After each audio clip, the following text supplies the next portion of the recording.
DAC यानी रक्षा अधिग्रहण परिषद ने राफेल जेट के लिए लंबी दूरी की स्कैल्प मिसाइलों और रूस में बने S-400 एरियल शील्ड सिस्टम के लिए और मिसाइलों की खरीद को इजाजत दे दी है। सूत्रों के हवाले से ये जानकारी मिली है और उस रिपोर्ट में बताया गया है कि डीएसी यानी रक्षा अधिग्रहण परिषद से 114 राफेल जेट खरीदने की मंजूरी मिलने के बाद डिफेंस सेक्रेटरी राजेश कुमार सिंह ने कहा है कि ये पहली बार होगा जब फ्रेंच फाइटर जेट फ्रांस के बाहर बनाए जाएंगे और भारत को उनकी डिलीवरी 2028 से शुरू होगी। इसकी शुरुआत नेवल वेरिएंट और फिर IAF वेरिएंट से होगी।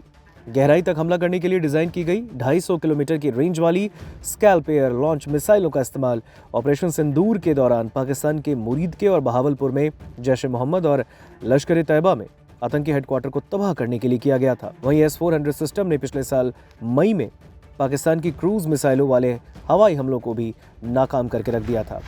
स्कैल्प मिसाइलें टर्मिनल फेज में inertial navigation, GPS, turn reference navigation और एक इंफ्रारेड इमेजिंग सीकर के कॉम्बिनेशन से लैस है। इन मिसाइलों ने पाकिस्तान के आतंकी और मिलिट्री बेस पर एकदम सही हमला किया।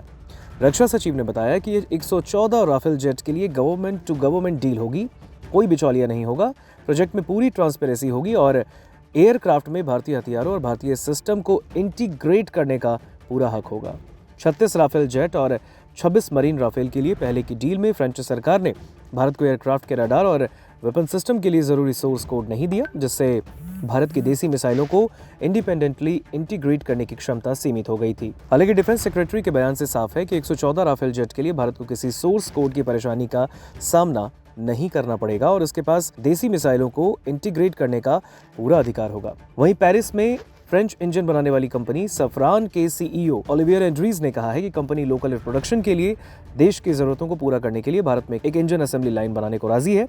डसॉल्ट एविएशन जेट के लिए M88 इंजन बनाने वाली सफरान भारत की एरोस्पेस इंडस्ट्री को सपोर्ट करने के लिए लोकल सप्लायर्स से पार्ट्स भी खरीदेगी। तो रक्षा क्षेत्र में देखें तो एक बहुत बड़ी खबर हो जाती है कि अब रक्षा अधिग्रहण परिषद यानी डीएसी ने राफेल जेट के लिए लंबी दूरी के स्कैल्प मिसाइलों और रशिया में बने S-400 एरियल शील्ड सिस्टम के लिए और मिसाइलों की खरीद को मंजूरी दे दी है। आपको बताया जा रहा है कि ये पहली बार होगा जब फ्रेंच फाइटर जेट फ्रांस के बाहर बनेंगे और भारत को उनकी डिलीवरी 2028 से शुरू हो जाएगी।